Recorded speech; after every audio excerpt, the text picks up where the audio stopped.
Assalamualaikum warahmatullahi wabarakatuh. Perkenalkan, nama saya Nurul Intan Duyanti dari Prodi Manajemen Keuangan Syariah dengan NIM 192900018. Di sini saya akan menjelaskan 3 submateri, yaitu apa sih itu manajemen, yang kedua itu manfaat mempelajari manajemen, dan yang ketiga yaitu menjelaskan tentang inti dari materi kelompok sendiri. Yang pertama yaitu apa sih itu manajemen. Manajemen berasal dari bahasa Perancis kuno, yakni management, yang berarti seni melaksanakan dan mengatur. Manajemen ialah seperangkat prinsip yang berkaitan dengan fungsi perencanaan, pengorganisasian, pengarahan, pengendalian dalam memanfaatkan sumber daya yang ada untuk mencapai tujuan dalam berorganisasi. Banyak para ahli yang mengemukakan pendapatnya tentang apa sih itu manajemen. Namun, untuk mengefisienkan waktu, saya hanya akan membacakan satu, yaitu menurut Ricky W. Griffin.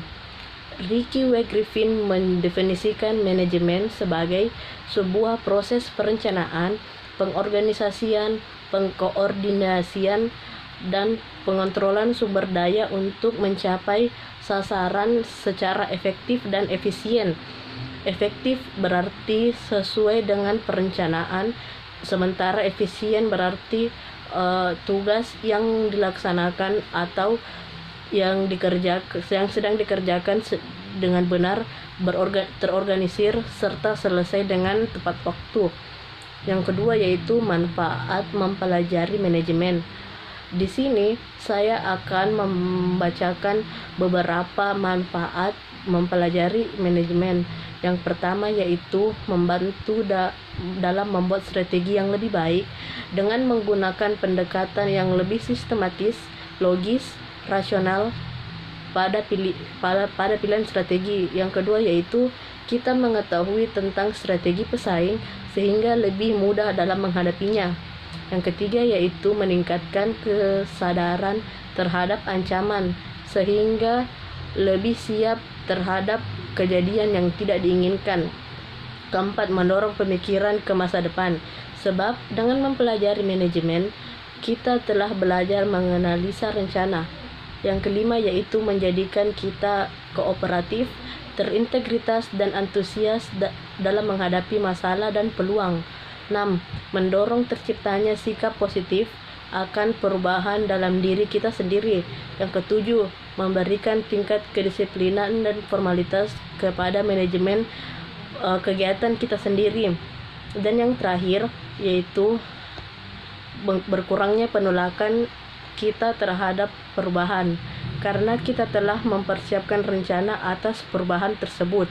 Yang terakhir yaitu saya akan menjelaskan tentang inti dari materi kelompok saya, yaitu faktor individu dalam organisasi.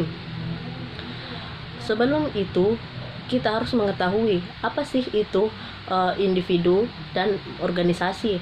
Individu ialah unit terkecil dalam suatu organisasi atau yang biasa disebut dengan karyawan. Organisasi ialah sekumpulan individu yang bekerja sama untuk mencapai tujuan yang diinginkan dalam organisasi tersebut. Apa saja sih kontribusi yang diberikan individu kepada organisasi? Yang pertama yaitu usaha. Usaha ialah upaya manusia untuk mencapai tujuan tertentu.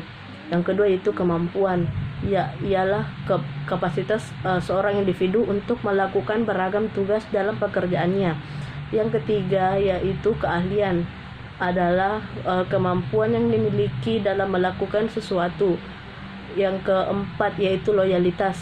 Loyalitas ialah memberikan dukungan, patuh, serta sikap setia setiap individu kepada organisasinya. Yang kelima ialah waktu. Maksud di sini ialah seseorang yang menghabiskan banyak waktunya untuk bekerja untuk mencapai tujuan organisasi tersebut. Setelah memberikan kontribusi kepada organisasi, maka individu tersebut akan mendapatkan kompensasi atau balasan dari organisasi tersebut.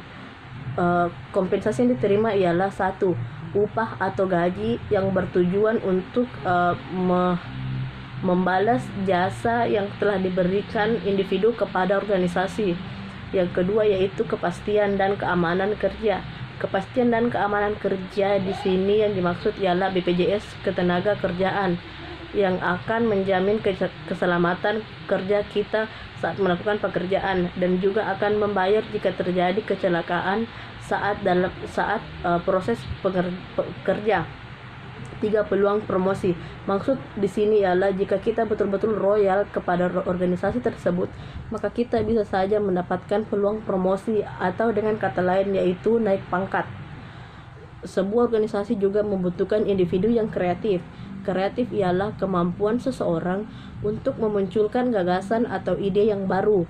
Kreativitas sangat diperlukan dalam organisasi untuk terus beradaptasi dengan perubahan. Perubahan senantiasa memunculkan sesuatu yang baru. Oleh karena itu individu yang mampu memberikan sesuatu yang baru berupa gagasan atau ide merupakan kontribusi yang positif dalam suatu organisasi. Mungkin sampai sini yang akan saya paparkan. Lebih dan kurangnya mohon dimaafkan. Semoga bermanfaat. Wabillahi taufik wal hidayah. Wassalamualaikum warahmatullahi wabarakatuh.